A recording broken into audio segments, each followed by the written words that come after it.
One thing that scares me, oh God. Eat, Bull, and Plaid. Folks, we have a Model S Plaid here today. You might say, hey, that looks familiar. Yes, Kyle Connor actually stopped by the house and said, take it. And then he went on a walk, and I'm not kidding. So this is a Model S Plaid. It has a bunch of upgrades from Mountain Pass Performance. So we're just gonna take it on a quick drive and see how it is. Now, I've driven a Plaid before, but this one, having these forged aftermarket wheels, extremely light, probably in the low 20s as far as weight. Michelin Pilot Sport 4S tires. These are the same tires that I have on my Model Y. Stock brakes. Probably has upgraded pads. You can see that this has definitely gone to the track. You can see it all gummed up around the edge, and then upgraded brakes as well. Just look really light and impressive. Yeah, it's just really a good looking special car. Let's take a look at the interior. It's funny, Kyle gave me access and then I didn't know how to start the car. You actually have to press start. So it was very embarrassing. All right, so presenting door handles. We'll take a look at the inside. Now, out of spec, look at this. We got dirt here, we got dirt here. I mean, I want to clean this like you can't understand, but that's what Kyle does. He road trips and brings us the stuff that no one else is willing to put in the work for, and that's why we appreciate him. But really nice of him to let me take this for a spin. It has about 7,000 miles. These seats are gorgeous. When you sit in a Model S, it certainly feels better than sitting in like a Model Y or a Model 3. Not that those feel cheap or anything, but this feels more luxurious. It feels closer to like a Mercedes S-Class or BMW 7 Series or something like that. With that said, it still has like the Tesla minimalistic feel and sportiness and agility. So we're gonna take this for a ride. I'm gonna let you know what I think about it. And then I'm probably gonna go with them later tonight. Well, I don't wanna give too many details away because it's their content, but yeah, very nice of him to let me take this for a ride. The white interior is great. Alcantara roof liner. I wish this was an option on the cheaper models. Just gives you some nice contrast and again, the luxury quality. We'll take a look at the back seat as well. Yeah. So again, and you'll see like these stains and stuff like that, probably from dogs or whatever. This easily comes out of the seats. It's not an issue at all. I also like that these rear seats have bolsters in them to kind of sit you in there, kind of like a Porsche Taycan. Back seats are plain. I actually wish this had some like Alcantara or something like that. I'm surprised there's no even slot, so I can see people complaining about that. Additionally, you're gonna see that this rear area has some paint chips here. If you're getting a new one of these from the factory, I recommend getting paint protection film aftermarket put on here. Tesla does this from the factory, but as you can see, it needs to almost go over this whole portion just to protect it. Now, that's only if you care. If you don't care, then whatever. But man, the Plaid is a great looking car. These Martian wheels are a great value. They're always priced really well, and then it's really set up for the track. So let's go for a spin. All right, tap brake to activate drive. It has already assumed that I want to go into forward, which is good because there's a curb behind me and a building. So it's good that it chose to go forward. All right, so we have the yoke steering wheel. I'm so happy that Tesla has made this. I think it's either an option or it's not an option. Either way, I'm happy that you can get a round wheel on this car. I don't hate the yoke. I just think you should be able to pick whether you want it or not. But like I've said many, many times with Tesla, it's a cult. There's good ways it's a cult and there's bad ways it's a cult. The good way is the supercharging network's great. The chargers are all in one area. The cords are all one length and you plug it in, everyone falls in line and it works better than anything. Bad ways that it's a cult, there's not many options with Teslas, right? You pick your color, you pick your interior color.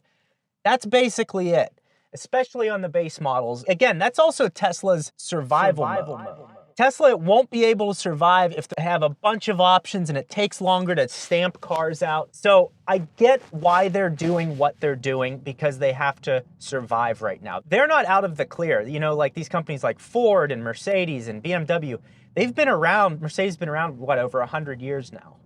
So Tesla is still so new, and that's why they have to simplify a lot of things and hopefully stamp out the quality issues.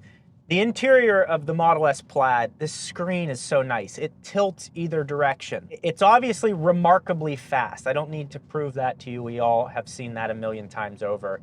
Of embarrassing supercars and things that cost 3, 4, 5 times what this costs. What I like about where Tesla's at right now is they've been around long enough and have a large enough of a market share that there are aftermarket companies for Tesla. So suspension setups, lighter wheels, brake setups. There's so much. Sorry, I park in crosswalks. I drive a Tesla.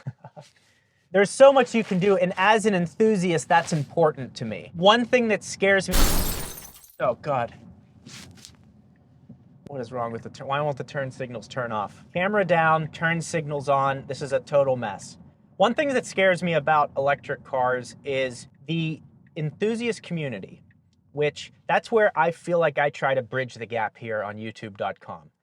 I want to help bridge the gap between people that hate Tesla or electric vehicles and people that love gas-powered, the Supra, the BMW M's, AMGs, Hondas, you know, all the enthusiasts out there. That's where I'm from.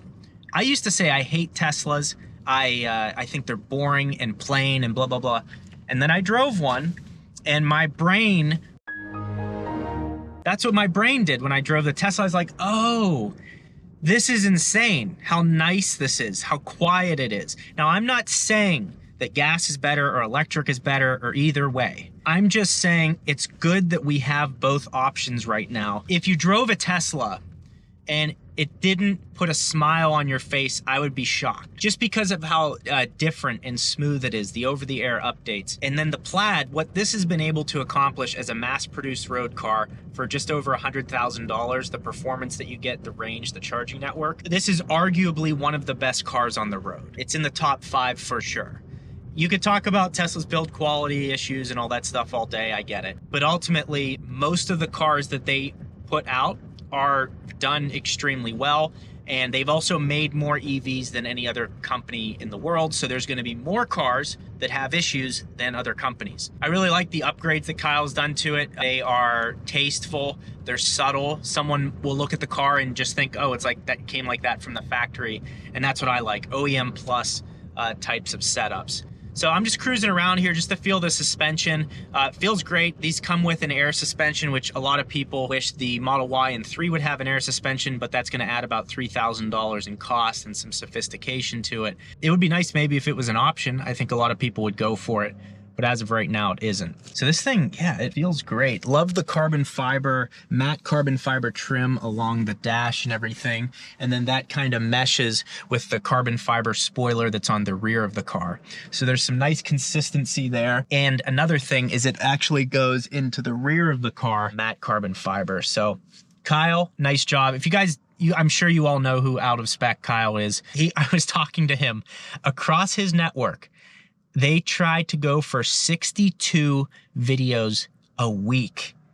I mean, hey, if I had a third hand, I'd be clapping it right now. The work that takes is almost nauseating for me to think about. So great job for them. And what I appreciate about Kyle is he comes from like me, he appreciates cars that are gas cars. He appreciates EVs that are fun to drive. And he has no bias one way or the other. He's just showing you the facts. I think a lot of people, when they come to my channel, they're like, oh, he has a Tesla, he's automatically biased. The truth is, I don't care. I don't care what you drive. I just try to share my opinion on what I think, and it's just my opinion. One of the other issues with the Plaid was there were wear marks forming right here very early on in ownership. And I can see why. I'm sitting here like holding the wheel like this. I don't know why. This kind of feels good, and I can see why that wore down so quickly. Probably a lot of warranty claims, probably cost Tesla a lot of money to get these all fixed.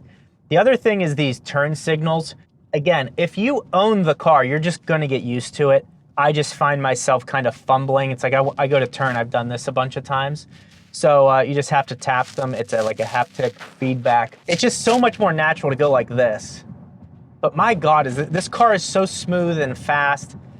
And the other thing that people forget about is the efficiency of this. The fact that you're able to get the range that this gets with these wheels, it's probably about 350, 360 miles. You're able to get that along with the performance. It doesn't exist elsewhere. And then the question comes down to, well, what about a Lucid? Should I get a Model S or should I get a Lucid? The only thing I can tell you right now is, look, if you like the Lucid, and you're like, I want to drive a Lucid, that's fine. I fully support you. The only selling point I have against it is how you're going to be charging it. Now, if you're like, I'm just gonna be using this to drive around town and I don't care about the charging network, then good, buy whatever you want. If you're gonna be doing road trips with it, the inconsistency of the third-party charging right now is really bad. And that could lead you to having a really terrible ownership experience.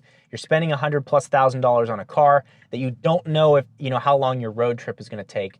Whereas Tesla's gonna tell you where you're stopping, how long you're stopping, and it doesn't take you off your route. A lot of people think that with electric cars, it's gonna take you way out of your way and you're gonna have to go here instead of going straight to your destination. That can be true with the third-party network, but Tesla's charging network is so dense and reliable that in my experience, and I've gone across the country 3 times now, it doesn't take you off of the route that you would take in a gas-powered car because there's so many chargers.